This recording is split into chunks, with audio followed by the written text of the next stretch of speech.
જેને સ્વભાવ ટાળવો હોય તેને મોટા સાથે ગુરુપણું કે મિત્રપણું કરવું ને પછી તે કહે તેમ કરે ત્યારે સ્વભાવ ટળે. જેને સ્વભાવ ટાળવો એને શું કરવું?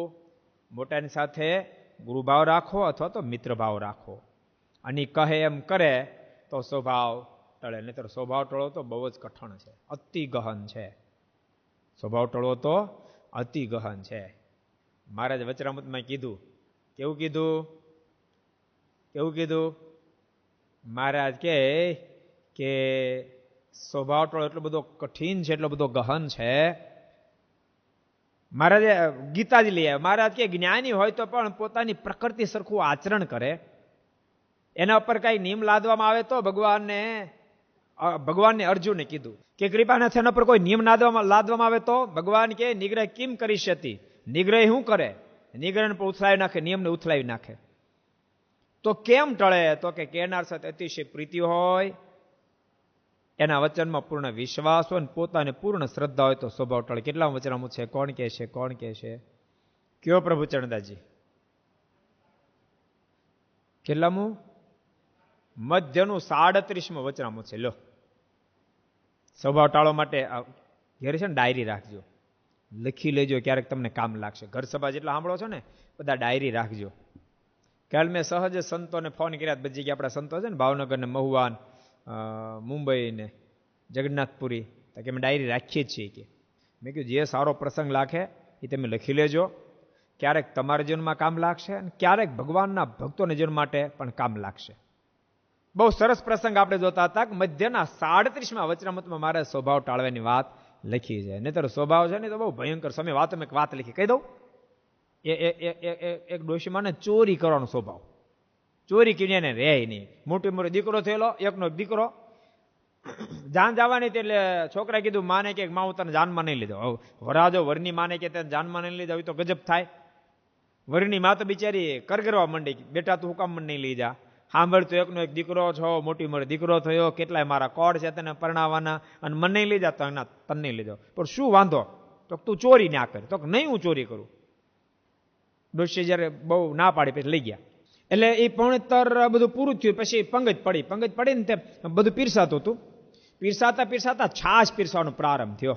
છાશની તાજી દોણી, હાવ નવી દોણી એ વરણીમાં જોઈ ગઈ. એટલે એના મનમાં સંકલ્પ થયો, ઓહો કેટલી સરસ તાજી દોણી, આને જો લઈ ગયા તમે ટાઢી હિમ જેવી છાશ થાય.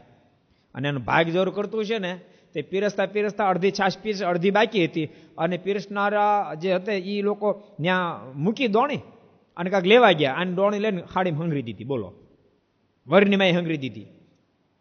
અને પછી હંગરી રાખી મેહુલ, અને પછી જાન ઉપડી. વરાજનમાં તો વરાજના ગાડામાં બેહે, એટલે ગાડું હાલ્યું ને તો ઓલી રોદો આવે ને, એટલે રોદો આવે માં ઓલી છાશ છલકાય, એટલે ઝલક ઝલક અવાજ આવે. એટલે બધા કહેવા માંડ્યા શું ઝળકે છે, શું ઝળકે છે? ત્યારે વરાજાએ પૂછેલા શું ઝળકે છે? ત્યારે ડોશી કહે બેટા તારી માના લખણ ઝળકે છે, કે બીજું કાંઈ નથી ઝળકતું. સ્વભાવ એટલા ભયંકર છે.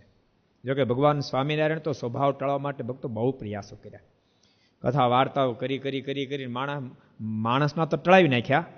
એ ઘોડાનો સ્વભાવ પડી ગયો હતો, એનો હતે ટળાય એમ સામે વાતમ લખ્યું. ઘોડાનો બોલો, ઘોડો પડખ્યો કોક ને પાટું મારે, પવન આવે તો પાટું મારે. બોલો, પવન આવે તો મારો પાટું મારે.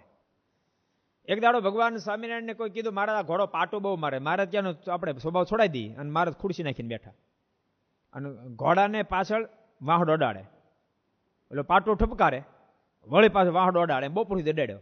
બપોરે મારને મૂળજી બ્રહ્મચારી કે મહારાજ ભોજન કરો પધારો. મહારાજ કે કોઈ વાહડો અડાડો બેહન તો આવી ભોજન કરો. રોંડા હોય તો પાટા ઠપકાર્યા, થાકી ગયો. અને પછી તો કોઈ ગમે એમ કરે તો ઘોડું પાટું ઉલાડે, એવો ડાયો થઈ ગયો. ભગવાન તો ભક્તો જીવના સ્વભાવ ટળાવવા માટે, કારણ કે સ્વભાવ ટળે પછી જીવને ભગવાનમાં પ્રીતિ થાય. સ્વભાવ ટળ્યા વિના કોઈ દી જીવને સમ્યક પ્રેમ ભગવાનમાં થાય નહીં. કરવા જાય ને તો ન થાય. થોડો ઘણો કરે ત્યાં સ્વભાવ આડો આવે, એટલે વળી પ્રેમમાંથી ઉથળક થઈ જાય. એટલે જેને ભગવાનમાં પ્રીતિ કરીને બધા પ્રકારના સ્વભાવમાંથી બહાર નીકળવું પડે, બધામાંથી બહાર નીકળી જવું પડે.